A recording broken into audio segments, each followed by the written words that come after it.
Consumer alert starting today. New rules going into effect which will affect anyone looking to buy a new home. Yeah, this is a big deal. I think it is. I think it is. You know, one of the big problems people have in buying homes these days is coming up with a down payment, and they have these used to have these real strict rules that you can't borrow it, you can't borrow the down payment, you can't borrow the down payment, you got to have the cash available and all this, and 20% used to be minimum. Yeah, but I guess 20. they're doing away with that now. I know, and a lot of other changes. These rules are going to have a direct effect on who qualifies, how much money they can get for a house, how much they have to put down. There are different credit changes and everything. So Anita now is live to spell it all out for us. Anita? Yeah, Anita doesn't know how to spell it all out because this is complicated stuff. So thankfully, I have an expert with me this morning, Bobby Lieb, talking about all of these new rules.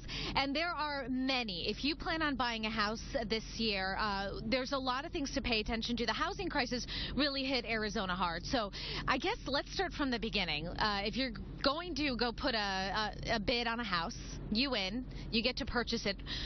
What's the first step you need to know? What's the first thing you need to know? Well, first of all, you have to get qualified by a lender, and I would tell you that a lot of the lenders don't know all the changes in the legislation now because there have been a lot of changes going on.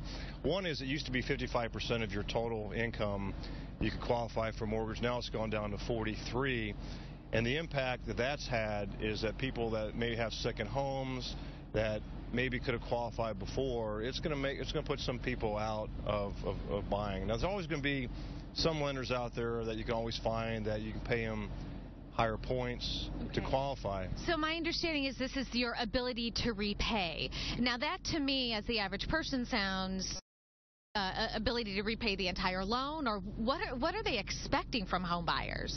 Well, again, they're being real concerned about what happened over the previous 3 or 4 years. It's the ability to repay. The other thing that used to be, you had terms people could borrow and pay back a loan in 2 years. Now they're saying no, it has to be. It used to be balloon payments. Now they're saying you can't do a 2-year loan and then repay the loan or refinance in 2 years. You have to be able to have a term, meaning it has to be like a 20 or 30-year loan. You can't force a borrower to repay a loan in 2 years or refinance in 2 years. So we're looking at everything will be documented, which means long paper trails, longer processing times. Other change is the QM, qualified mortgage. So that means no more high-risk loans, no fees and charges of more than 3% of the mortgage balance. Explain that one to us. I'm confused.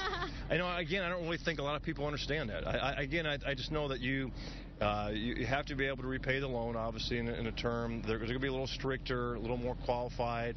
But I think, to be honest with you, from us that are in the business for a long time, the lenders, I don't think they understand it because it's happened so fast.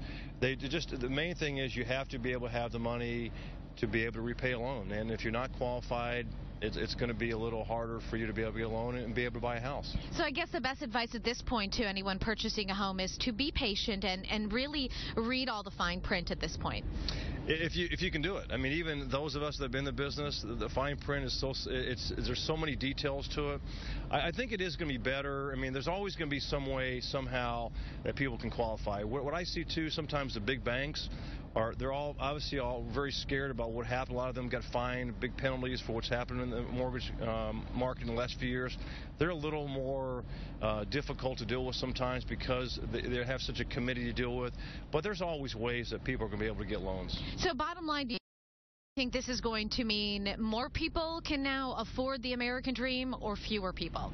I think it's going to hurt people initially. I think the first 6 months of a new program is going to impact people, but somehow, some way, there's always some program that comes out that's going to get more people involved. So maybe the first few months it may be a little hurtful to us, but I feel very confident that people are going to be able to find a way to get out of it and be able to buy a house again. All right, thanks for helping us out this morning. You guys